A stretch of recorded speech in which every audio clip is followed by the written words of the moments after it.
वैसा जो है ना यूरोप अब जवाल पजीर है, और बहुत जल्दी जो है यूरोप को लोग, दूसरे लोग, मुल्कों के लोग रिप्लेस कर देंगे। यूरोप की हालत खराब हो जाएंगी। वहां पे जो है ना बहुत ज्यादा, अभी इस वक्त जो है यहूदी मजहब वहां पे, जुडाइज्म बहुत ज्यादा फैल रहा है, क्योंकि जुडाइज्म भी इब्राहिमी मजहब है और अल्लाह की तरफ से आने वाला मजहब है, और उन्होंने भी बहुत सा सुधार की। और यहूदी मजहब में, जुडाइज्म के अंदर बहुत ज्यादा बुराई बातें शामिल हो गई थी। ये उनका जो रब्बी था मुस्लिम दौर में, स्पेन के अंदर जो मुसलमान हुकूमत थी 800 साल, वहां पे एक रब्बी था उनका, रब्बी मूसा बिन मैमून, जिसको रामबम बोलते हो, रामबम।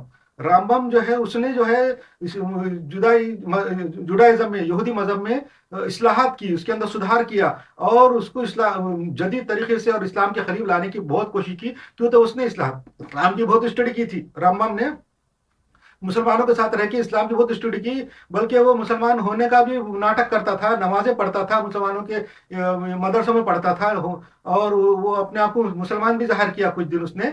और उसने इस्लाम की बहुत स्टडी करके यहूदी मजहब की इस्लाह की। असल में जैसे हमारे इमाम अबू हनीफा है, मुसलमानों के, सुन्नियों के जो इमाम अबू हनीफा हैं, जिन्होंने इस्लाम को रसूल सल्लल्लाहु अलैहि वसल्लम के बाद बनु उमैया की हुकूमत के अंदर इस्लाम को के लोगों को मुत्तहिद करके एक इस्लाम को एक राह दिखाई, एक पहला मसलक बनाया, हनफी मसलक।